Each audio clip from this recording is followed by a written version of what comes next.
Oke, baik. Bismillahirrahmanirrahim. Assalamualaikum warahmatullahi wabarakatuh. Pada kesempatan kali ini saya akan memberikan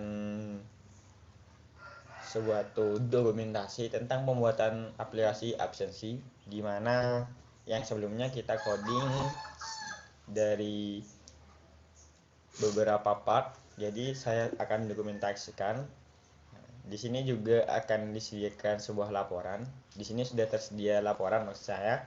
Jadi tantangan dari dosen, jadi seperti itu.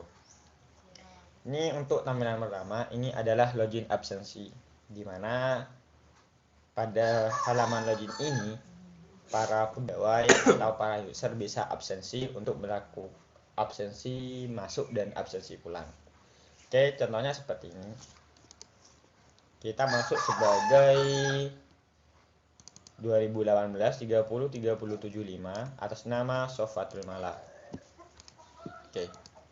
Kita masuk. Kemudian kita enter di sini. Nah, berarti berhasil masuk. Kemudian kita masuk lagi. Jadi kalau misalkan kita masuk dua kali, artinya pada satu hari itu masuk dua kali, maka akan terjadi absensi masuk dan absensi pulang. Kita coba. Jadi seperti ini. Anda berhasil absensi pulang. Kemudian ketika kita melakukan 3 kali, maka yang keluar pesannya itu adalah Anda sudah absen barusan, masuk dan pulang. Oke, jadi seperti itu. Kemudian yang kedua, kita masuk sebagai FDH, FDV, HBN. Jadi copy, kemudian pastekan di sini, kemudian kita absensi masuk pada user tersebut. Oke, di sini akan ada pembagian sebuah warna ketika cuma absensi masuk dan absensi pulang. Jadi ada dua pembagian. Untuk contohnya seperti ini. Jadi kita login terlebih dahulu menggunakan username admin dan passwordnya juga admin. Oke, jadi jadinya seperti ini. Kalau list data pegawai itu ada dua data pegawai, di mana ada Sofatul Mala dan FDVBN. Kita edit saja biar tidak susah untuk menyebutnya. Kita edit menjadi Mario Perdana. Jadi seperti ini. Kita simpan. Oh, gagal di update. Oh, alhamdulillah di sini masih ada error ya. Jadi kita coba untuk memperbaiki errornya. Di sini error pada undefined jenis kelamin. Oh, undefined jenis kelamin. Kita buka jenis kelamin ya di pegawai, kemudian di edit.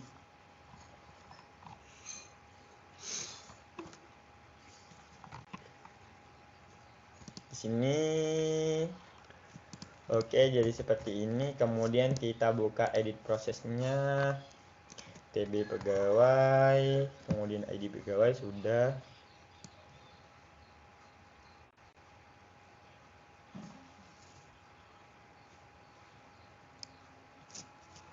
Sini coba kita matikan terlebih dahulu. Kita coba apa yang menjadi masalah. Oke, kita kopikan di sini. Kita kemudian paste ke sini. Jadi seperti ini. Kita simpan saja. Nah, update TB pegawai set ini 2018, alamatnya sekian, nomor telepon dan agama. Jadi yang error itu pada agama. Oke, sini string ID user, ini string row agama itu sama dengan ID underscore agama. Kemudian ini juga seperti itu. Ini bukan row jenis kelamin tapi row agama. Kemudian ini ID agama, di sini juga ID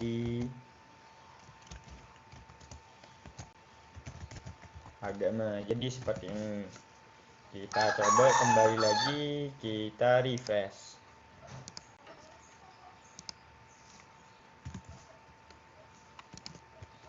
Oke, di sini ini row agama, jadi nama agama. Oke, kita refresh ya. Oke, baik. Kita edit coba.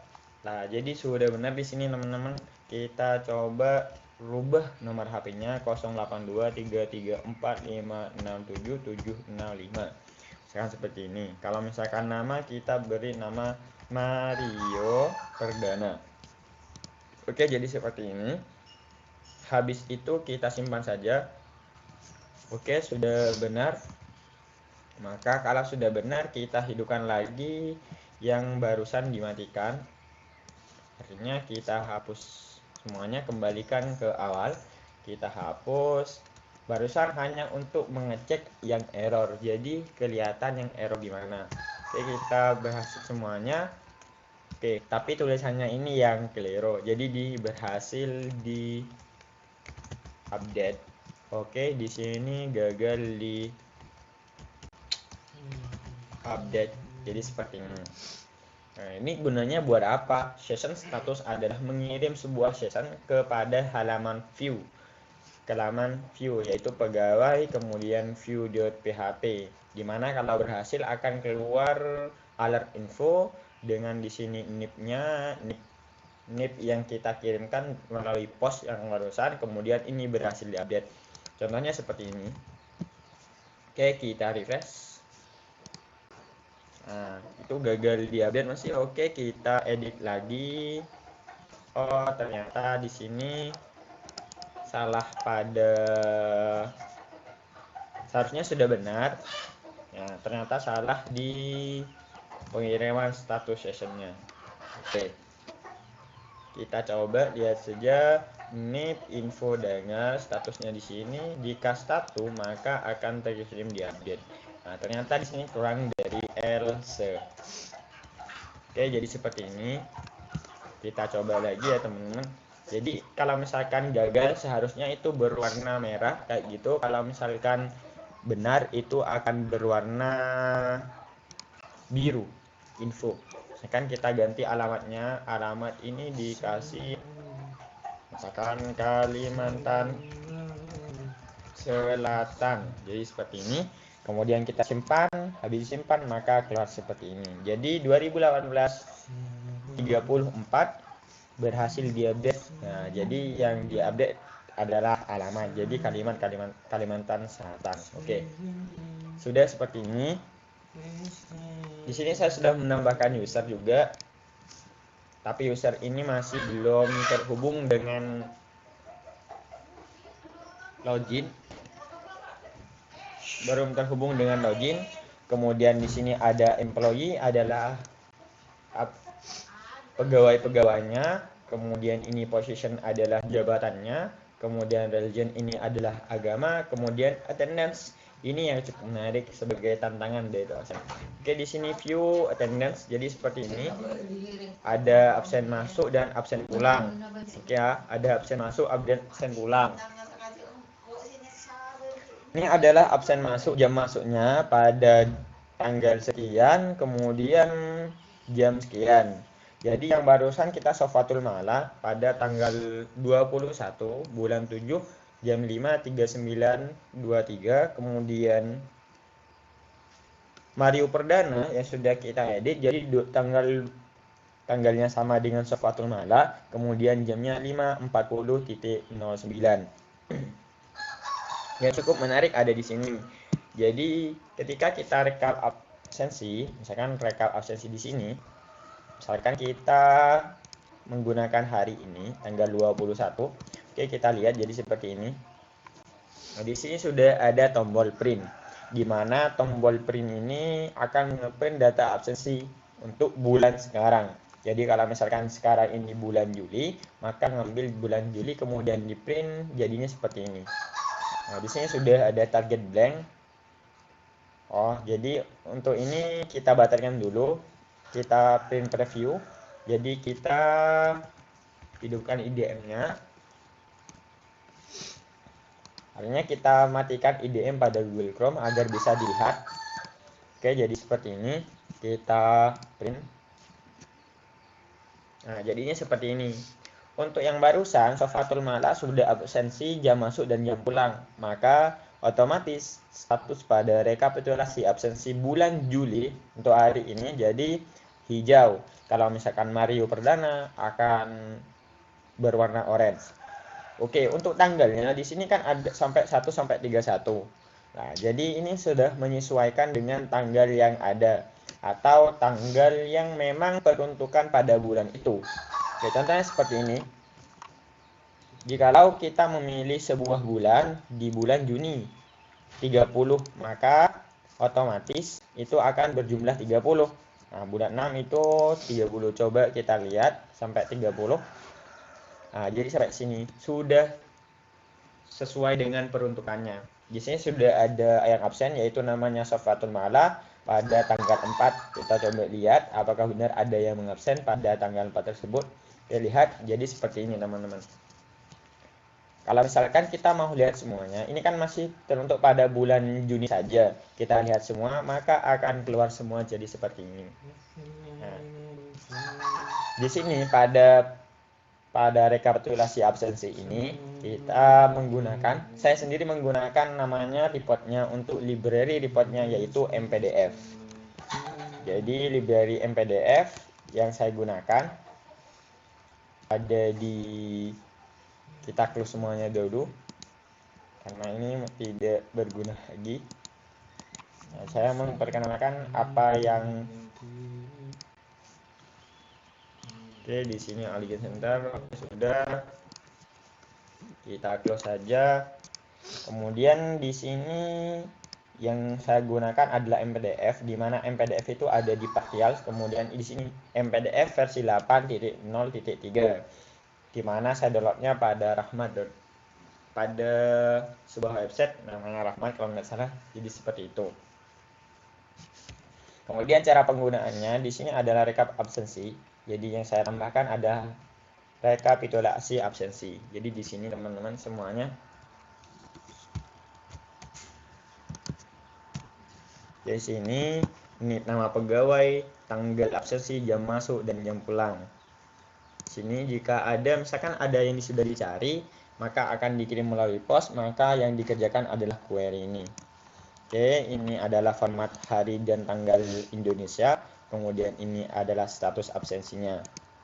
Kita menggunakan Java jadi seperti ini. Data tabel sudah saya masukkan semuanya, sudah seperti ini. Untuk absensi cetaknya, jadi di sini ada yang cukup menarik. Jadi kalau misalkan kita mau mengambil sebuah data tanggal, maka kita harus menggunakan yang namanya call days in month. Di mana call days in month adalah sebuah fungsi default atau fungsi bawaan dari PHP, di mana untuk mengambil jumlah tanggal. Jadi seperti ini. Nah, ini adalah konversi dari bulan.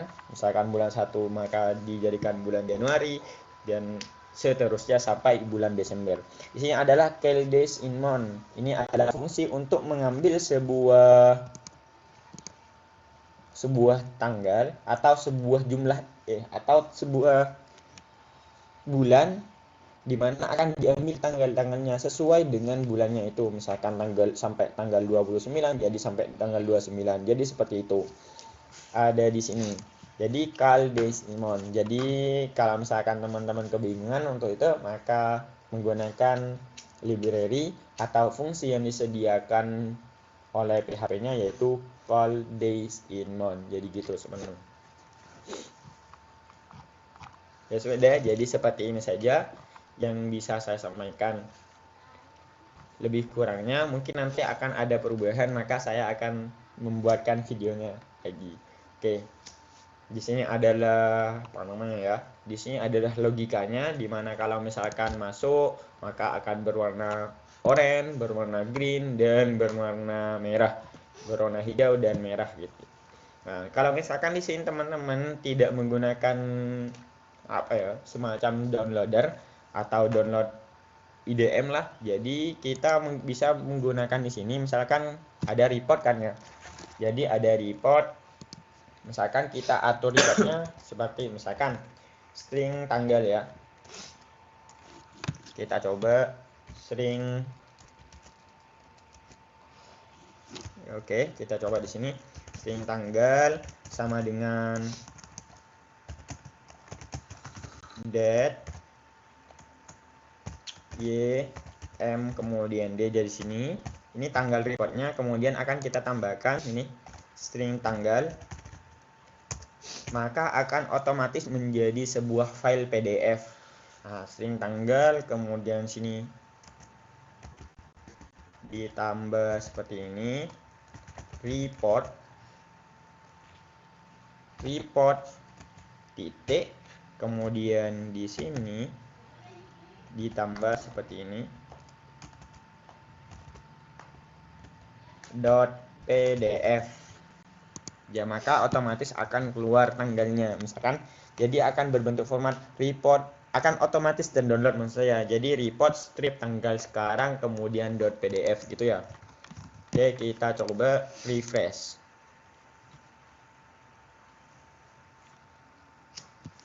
Oke, sudah kita lihat nih, di sini akan ada otomatis yang sudah kita download, yaitu report tanggal 21 bulan 7 2020. Jadi seperti ini hasilnya. Oke ya. Jadi kalau misalkan kita isikan outputnya, maka akan keluar jadi seperti ini. Oke, baik. Begitulah video dari saya.